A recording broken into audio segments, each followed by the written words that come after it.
Bonjour à tous, c'est Jean-Luc Haut sur sa chaîne YouTube. Aujourd'hui, nous allons parler des solutions pour anticiper et gérer les événements majeurs.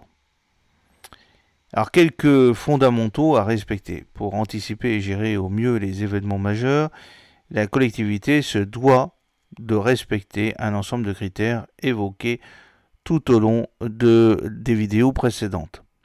Tout d'abord, des critères prépondérants nécessaires à la prise de conscience. Avoir établi un plan communal de sauvegarde, PCS, et un DICRIM. Avoir approuvé le plan communal de sauvegarde par arrêté municipal et l'avoir transmis à l'autorité préfectorale. Avoir prévu un poste de commandement communal en cas de sinistre. Connaître pour le maire ses obligations en matière de direction des opérations de secours. Des critères complémentaires améliorant la formation des élus et personnels communaux à la gestion de crise. Les exercices effectués et la formalisation des retours d'expérience. L'implication des populations concernées et la connaissance des gestes de sauvegarde. Le souci de l'information du public, l'accessibilité aux informations sur les risques majeurs et les comportements à tenir.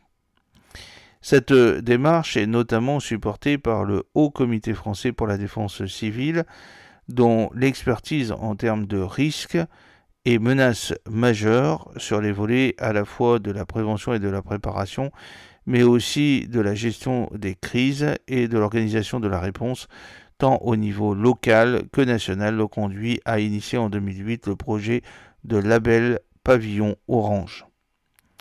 Le site internet www.pavillon-orange.org, lancé en 2009, propose un panel d'outils gratuits. Il s'adresse aux communes désirant mettre en place ou améliorer leur dispositif de sauvegarde de leur population et en particulier le plan communal de sauvegarde de PCS. Il leur donne la possibilité de candidater pour l'obtention d'un label en évaluant leur dispositif de sauvegarde des populations et de prévention des risques via un questionnaire à remplir sur le site en ligne.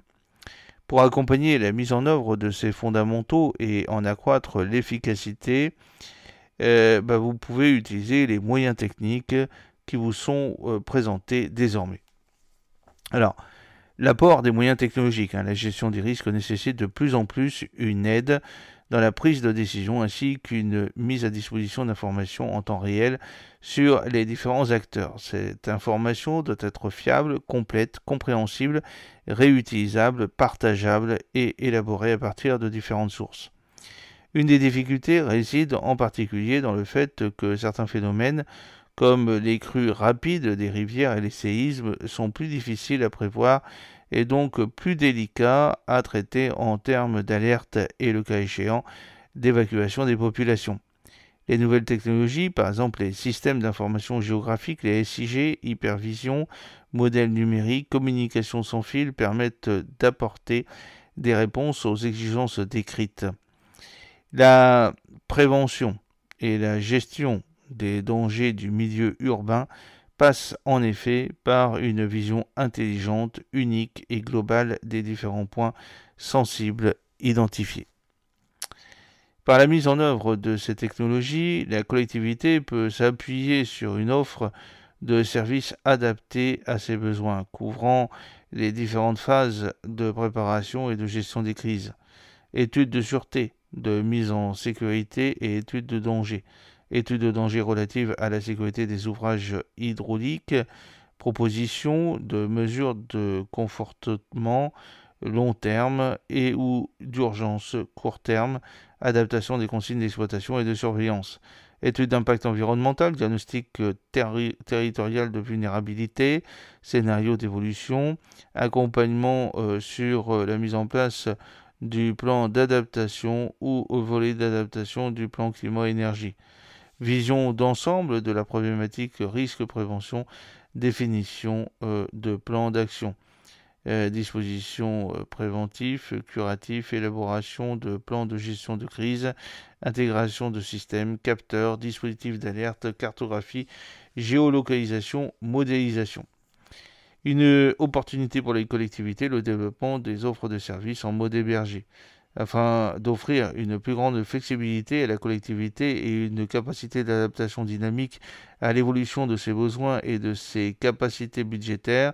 On assiste aujourd'hui au développement de différentes offres en mode hébergé, exploitées 24 heures sur 24, 7 jours sur 7, 365 jours par an, par des prestataires correspondants et ne nécessitant pas d'achat de matériel informatique spécifique. Parmi les principaux services offerts, on peut relever la télésurveillance avec déclenchement d'alerte et contact avec les responsables concernés, l'accès garanti à une plateforme de téléalerte.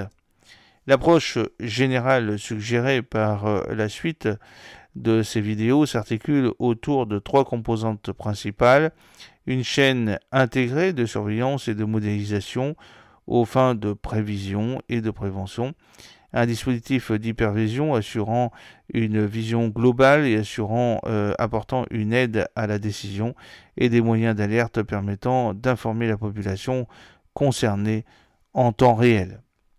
Alors tout d'abord, détecter, surveiller et modéliser pour prévoir et prévenir. L'objectif de la surveillance est d'anticiper le phénomène et de pouvoir alerter les populations à temps. Elle nécessite pour cela l'utilisation de dispositifs d'analyse et de mesure, par exemple les services d'annonce de crues intégrés dans un système d'alerte des populations. Les mouvements de terrain de grande ampleur sont également surveillés en permanence. La surveillance permet d'alerter les populations d'un danger par des moyens de diffusion efficaces et adaptés à chaque type de phénomène. Des haut-parleurs, services audiophones, pré-enregistrement de messages téléphoniques, liaisons radio ou Internet. Une des difficultés réside dans le fait que certains phénomènes, comme les crues rapides de rivières ou certains effondrements de terrain, sont plus difficilement à prévoir et donc plus délicats à traiter en termes d'alerte et, le cas échéant, d'évacuation des populations. La prévision, la prévention et l'information de la population.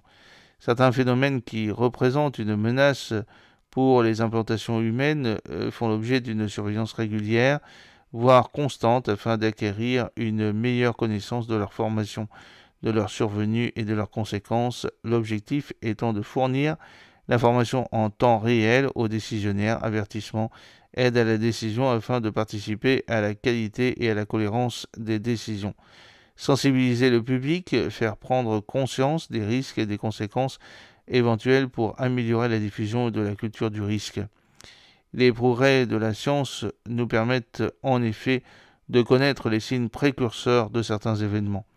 La surveillance météorologique, par exemple, est un élément essentiel du dispositif de prévision des tempêtes, des orages, des avalanches et des incendies de forêt.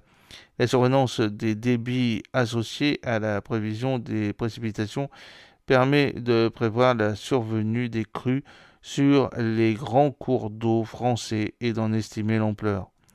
De fait, différents réseaux de surveillance couvrent actuellement des risques tels que les séismes, les tsunamis, les avalanches, les mouvements de terrain et les carrières souterraines, les feux de forêt méditerranéennes et tout particulièrement les inondations, avec la création en 2003 du service central d'hydrométéorologie et d'appui à la prévision des inondations, le CHAPI. Dans ce dernier domaine, environ 20 000 km de cours d'eau font ainsi l'objet d'une surveillance sur le territoire métropolitain. 6 300 communes bénéficient de la prévision des crues élaborée par l'État, rassemblant ainsi plus de 90% des populations situées en zone inondable.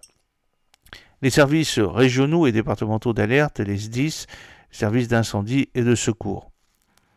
Le SDIS du Lot-et-Garonne et des Landes s'appuie sur le système ADELI. C'est une technologie de pointe en matière de détection des incendies de forêt. Le dispositif est composé de 2 caméras d'une rotation de 180 degrés et d'une troisième qui zoome 26 fois. Elles sont disposées sur des tours de guet situées à plus de 30 mètres de hauteur, à Casteljaloux, Réop et Oyer, formant ainsi un triangle. Cet équipement est commandé à distance par un sapeur-pompier spécialisé. Après confirmation d'un départ de feu, ce dernier le localise précisément par triangulation. Ainsi, Alain Perret, directeur de la sécurité civile, a pour sa part annoncé que la prochaine innovation concernera la cartographie des feux sur écran et les endroits par lesquels pénétrer dans la forêt pour intervenir. L'apport des technologies industrielles. En parallèle, des solutions développées par des industriels permettent d'offrir aux collectivités territoriales des services de haute valeur ajoutée et complémentaires aux dispositifs, procédures et moyens déjà existants. Ces nouveaux services, passant par la modélisation cartographique des risques, permettent une information anticipée et personnalisée complémentaire à celle qui est diffusée par les services de l'État, un support d'aide à la décision opérationnelle pour la mise en œuvre d'actions de prévention ou du plan communal de sauvegarde PCS, une analyse locale de la situation hydrométéorologique, un service d'assistance et de télésurveillance au service 24 heures sur 24 et 7 jours sur 7. La modélisation des risques naturels et technologiques. La modélisation des risques naturels et technologiques s'appuie sur l'expertise associée à une catastrophe donnée, données physiques et mathématiques. Elle permet la représentation géographique de la zone concernée par le risque. Elles sont déduites ensuite des scénarios en fonction de la typologie des risques présents, en croisant les informations issues de la cartographie et des conditions environnementales, sociales et météorologiques. La modélisation de tous les événements, les phénomènes météorologiques et naturels est assurée grâce à un réseau de capteurs et d'équipements multitechniques spécialisés. Depuis plusieurs années, des outils de recueil et de traitement des données collectées sur des phénomènes sont mis au point et utilisés notamment par des établissements publics spécialisés. Les connaissances ainsi rassemblées se concrétisent à travers des bases de données sismicité, climatologie, nivologie, des atlas, cartes, des zones inondables, cartes de localisation des phénomènes avalancheux. Elles permettent d'identifier les enjeux et de déterminer la vulnérabilité des collectivités face aux aléas auxquels elles sont exposées. Pour aller vers une meilleure compréhension des aléas, il est donc primordial de développer ces axes de recherche, mais également de mettre l'ensemble de cette connaissance à disposition du plus grand nombre, notamment à travers l'Internet. Alors, quels sont les outils de modélisation? En complément des moyens déployés par les services de l'État, les collectivités peuvent se doter de moyens de détection additionnels afin d'améliorer leur activité. Des services peuvent ainsi être proposés pour une aide à la mise en place des systèmes de prévention ad hoc, accompagnement à la mise en place de radars pluviométriques, de pluviomètres, mise en œuvre de modélisation météorologique permettant d'assurer une surveillance locale plus ciblée, mise au point de calage de modélisation hydrologique et hydraulique et cartographie automatique des inondations. Le développement des technologies sans fil permet par ailleurs d'envisager le déploiement rapide de capteurs dédiés sur les zones sinistrées. Alors, comment gérer les événements? Selon le type d'événement générateur et les impacts et conséquences qu'il crée, une crise plus ou moins grave peut survenir. Sa résolution passe par un mode de gouvernance et un mode de communication spécifiquement adapté à la situation, la gestion et la communication de crise, plan de continuité d'activité. En termes de fonctionnement, la mise en place d'une cellule de crise dénommée poste de commandement et de contrôle PCC est fondamentale. Son rôle est de gérer la bonne interactivité entre les forces de l'ordre et les secours pour avoir une vision simple et globale de toutes les situations de crise, traiter les événements de manière proactive et réactive, tracer les événements et consulter l'historique afin d'optimiser le retour d'expérience et assurer la traçabilité des exigences et des échanges d'informations. Partager l'information en temps réel entre les différents acteurs opérationnels afin de raccourcir les délais d'alerte et d'anticiper les actions à mener. Prendre les décisions sur les actions à engager, coordonner la communication. Pour optimiser le fonctionnement et faciliter la réactivité de la cellule de crise, une vision globale des systèmes de la collectivité territoriale est recommandée. Alors comment alerter, informer la population concernée en temps réel?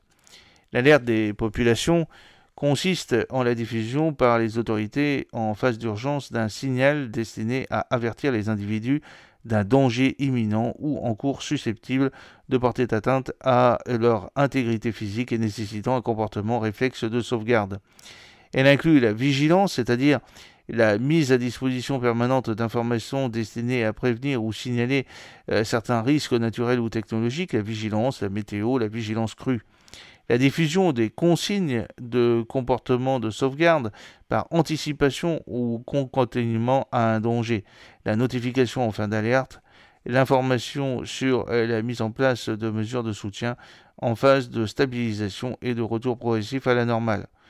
Le déclenchement de l'alerte peut être réalisé par le maire, le préfet ou le Premier ministre. La décision est alors mise en œuvre par le Centre opérationnel de gestion interministérielle des crises, le COGIC, au niveau national, le Centre opérationnel de zone, le COZ, au niveau de la zone de défense, le Centre opérationnel départemental d'incendie et de secours, le CODIS, pour les sapeurs-pompiers du Centre opérationnel départemental, le CDD, par la préfecture au niveau du département, et la collectivité. La diffusion de l'alerte. L'objectif est d'utiliser tous les moyens disponibles pour que les personnes concernées appliquent les consignes de sécurité diffusées lors des campagnes d'information préventive dans le document d'information communal sur les risques majeurs, le DICRIM, soit au moment de l'alerte. La situation actuelle se caractérise par une pluralité de moyens d'alerte, mise à disposition de l'État, mise en place par les exploitants des sites industriels et mise en place par certains élus. Alors, le message d'alerte. Le contenu du message d'alerte est fondamental. Pour obtenir de la part de la population le comportement le plus adapté de la situation, le message doit prendre en compte la nature de l'événement, le risque naturel ou technologique, la cinétique de l'événement, lent ou rapide, et les circonstances locales, urbanisme et météo. Les moyens d'alerte mis à la disposition de l'État sont par exemple les sirènes, les SAIP mises en réseau. Le bon fonctionnement de ces systèmes est vérifié soit par des essais, soit par des tests périodiques. Les essais des sirènes des SAIP des établissements industriels et des communes se déroulent le premier mercredi de chaque mois à midi via un signal dit DC, le décret du 12 octobre 2005. La radio numérique terrestre et la télévision publique, les programmes locaux ou nationaux sont mobilisables, article 6 du décret du 12 octobre 2005 et arrêté du 2 février 2007.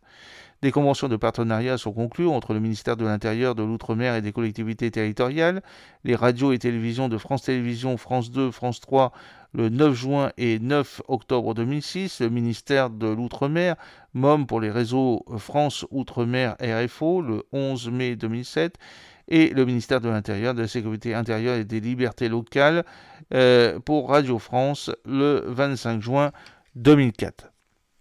Le réseau d'adaptation nationale des transmissions aux risques et aux secours Antares sur l'infrastructure nationale partagée des télécommunications INPT pour la transmission du signal et des messages d'alerte. Réseau de radiocommunication numérique utilisé aujourd'hui par les pompiers et le réseau fonctionnant sur l'INPT du ministère de l'Intérieur.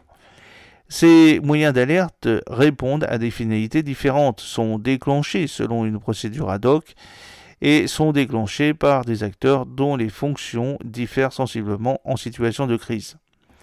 Et puis, il y a aussi les nouvelles technologies au service de l'alerte. En complément des moyens étatiques, différentes opportunités sont offertes aux communes afin d'améliorer l'alerte des populations. Les nouvelles technologies permettent de disposer d'une palette étendue de moyens utilisables à sélectionner ou à combiner à la façon la plus appropriée en fonction du contexte. Automates d'appel, procédure d'appel par téléphonie de masse, diffusion des alertes sur des panneaux d'un message variable communaux, les PMV, système de cell broadcast, technologie qui permet d'envoyer sur des téléphones cellulaires le même message à tous les abonnés inscrits à ce service à l'intérieur d'une zone géographique. Les Radio Data Systems, les RDS, un boîtier d'alerte novateur simple et discret qui s'installe dans les zones publiques ou dans chaque foyer situé à zone à risque. Il permet de prévenir instantanément les personnes concernées en cas de danger et de les informer sur la conduite à tenir tout au long de la période de crise. Il peut diffuser l'alerte sur de nombreux canaux, télévision, ordinateur et sous de multiples formes, signal sonore, vocal, lumineux, texte et vidéo. L'Alert Box a été développée par Synovia en partenariat avec la ville de Confreville-Lorcher. Malgré ces différentes possibilités, il n'en demeure pas moins que des limites existent et qu'il est impossible d'avoir l'assurance de toucher l'ensemble des personnes concernées par un risque. L'objectif est donc de rechercher la diversité des canaux de communication utilisables en essayant de prendre en compte les situations suivantes. L'ensemble de la population n'est pas nécessairement inscrit dans les bases de données. Cet aspect nécessite un travail de collecte des numéros et de mise à jour régulière des bases de données qui constitue une tâche la plus importante mais aussi la plus longue et la fastidieuse. Les personnes ne résidant pas dans la commune mais présentes au moment de l'événement ne sont pas inscrites dans les bases de données. Personnes sur leur lieu de travail, de vacances, de loisirs. Dans ce cas, le Cell Broadcast est un moyen adapté. Les personnes qui sont absentes de leur domicile lors de l'événement, c'est le problème des personnes en transit, et notamment des automobilistes particulièrement vulnérables. Le recours à l'utilisation des canaux RDS et des panneaux de messages variables PMV, entre autres, est préconisé. La téléalerte permet de contacter l'ensemble de la population sur tous les médias, téléphone GSM, SMS normal ou flash, mail, fax et pager. Le service téléalerte est une solution totalement externalisée. 75 000 personnes peuvent être contactées en moins d'une heure avec un message de 30 secondes, soit 1500 personnes appelées en moins d'une minute. Cette solution ne nécessite ni l'achat de matériel informatique spécifique, ni de connaissances informatiques particulières. L'accès au service téléalerte est possible par extranet, site web accessible par Internet ou simplement par téléphone. Le service est disponible 24 heures sur 24, 7 jours sur 7, 365 jours par an.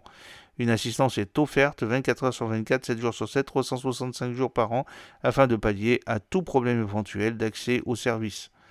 La téléalerte est commercialisée depuis 2003 auprès des collectivités, des préfectures, des entreprises à risque, des syndicats et sociétés de distribution d'eau, ainsi que toute organisation ayant à communiquer dans le cadre de la gestion des risques.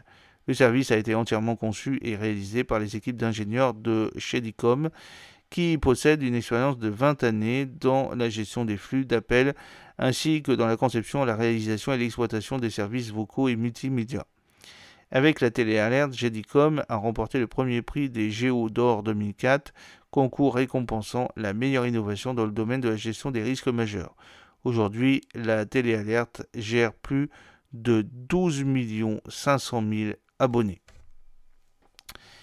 Alors j'espère que cette petite vidéo vous a plu. N'oubliez pas de cliquer sur le pouce pour la promouvoir, de vous abonner si ce n'est pas encore fait et de partager cette vidéo sur vos réseaux sociaux. A très bientôt. Fidèlement, Jean-Luc O.